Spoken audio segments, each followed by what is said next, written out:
Assalamualaikum warahmatullahi wabarakatuh. Selamat pagi, salam bahagia semuanya. Kita bertemu di mata kuliah statika teknik atau engineering mechanic statics. Karena juga ada engineering mechanics for dynamic, jadi statics and dynamics. Dan lanjutan dari mata kuliah ini adalah Mechanics of Materials, yang keduanya dikarang oleh R.C. Hibbeler. Jadi Hibbeler salah seorang pengarang buku mekanik yang sangat populer, dan buku-bukunya itu dipakai di hampir semua universitas di dunia, terutama untuk departemen teknik mesin dan teknik sipil tentunya.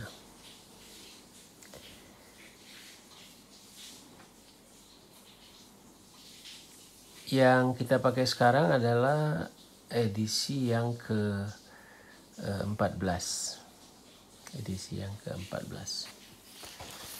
Jadi pada edisi yang ke-14 ini sudah banyak penyempurnaan ya yang sudah dilakukan oleh Profesor Hibbeler ini. Perlu dibaca apa yang baru dalam edisi ini ya, itu new to this edition. Jadi mahasiswa silakan membeli buku ini. Kalau yang orinya ada, saya kira juga bisa dibeli di Shopee ya, di Shopee nanti online ya, dengan harga yang terjangkau tentunya. Satu hal bahwa kontens atau materi yang akan kita pelajari dalam kuliah ini saya bisa jelaskan sebagai berikut. Untuk bab 1 ini saya berikan kesempatan kepada mahasiswa untuk mereview sendiri dan mereview bersama kelompoknya, karena ini hal-hal yang sangat mendasar saja yang tetapi memang harus dibaca dan dikerjakan oleh saudara semua untuk bisa memahami bab 2 dan seterusnya. Jadi bab 2 itu tentang vektor gaya ya, force vectors. Jadi di sini kita pelajari apa beda antara skalar dan vektor. Bagaimana operasi vektor. Jadi pertambahan, pengurangan, perkalian dan pembagian vektor. Kemudian sistem koplanar ya. Sistem gaya dalam satu bidang ya, koplanar system. Bagaimana menambahkannya. Kemudian di poin 25, subbab 25, ini hal yang sangat penting tentang vektor Cartesian, yang dilanjutkan dengan bagaimana penambahan vektor Cartesian. Jadi nanti sampai kita ini kepada vektor 3 dimensi. Lalu terakhir itu belajar dot product.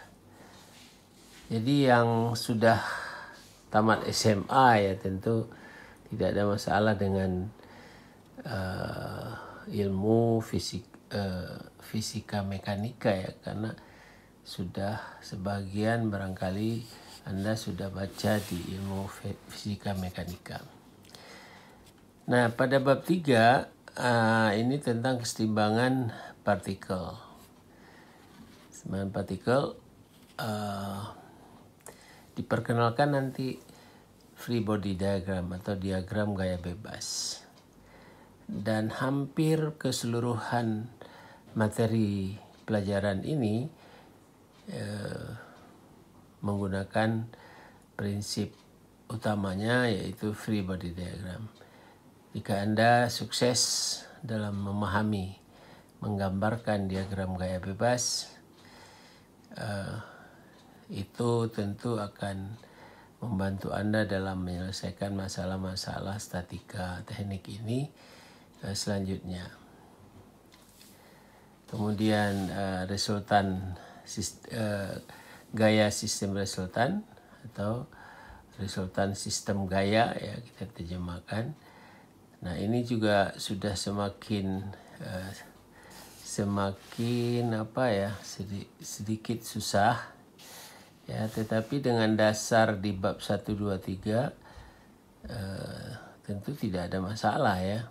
Nah, di sini kalau tadi udah belajar dot product, maka di bab 4 ini belajar cross product, karena sudah diperkenalkan momen gaya, ya. Kemudian momen gaya ini nanti kita aplikasikan pada struktur yang ada kita bisa lihat struktur yang ada di lapangan. Banyak hal yang menggunakan prinsip cross product untuk menyelesaikan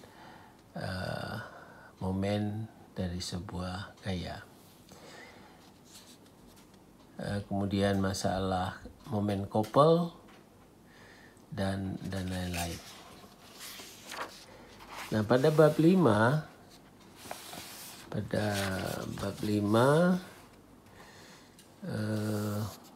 ini tentang equilibrium of a rigid body, jadi keseimbangan benda kaku.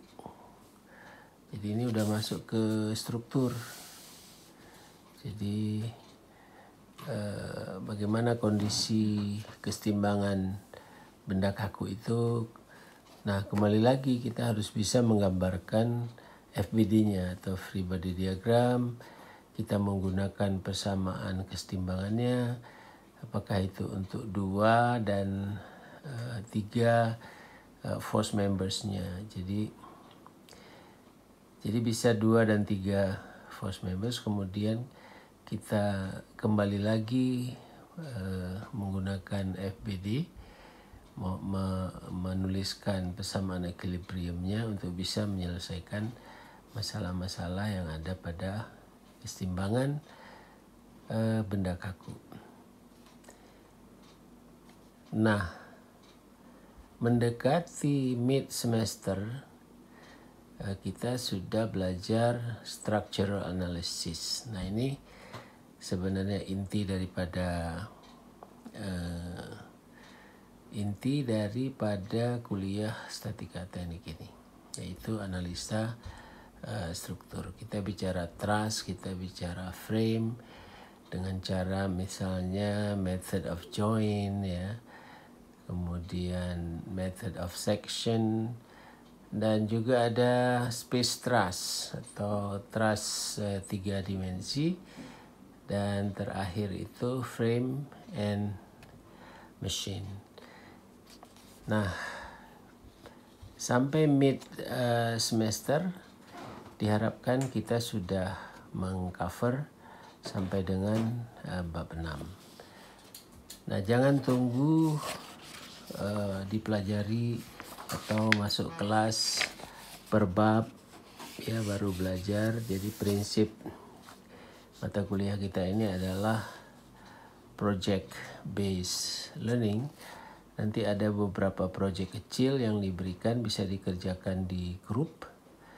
Nah, lalu melalui project itu kalian bisa surfing, ya. Kalian bisa surfing ke beberapa bab, walaupun bab di dalam buku teks itu belum dipelajari, jadi harus baca sendiri. Misalnya untuk menganalisa sebuah boarding papan iklan, ya. Misalnya ada kegagalan di sana, maka tentu ini diperlukan analisa strukturnya. Ya, barangkali pada saat itu Anda harus buka kembali di bab 1, bab 2, bab 3, bab 4, bab 5, dan bab 6 itu sendiri. Nanti baru kita perdalam lagi setelah mid. Kita akan belajar bab 7, yaitu internal forces, masalah gesekan, center of gravity, titik berat, momen inersia, dan terakhir adalah virtual work. Jadi ada 11 bab. Mudah-mudahan bisa diselesaikan pada semester ini. Tetap semangat. Assalamualaikum.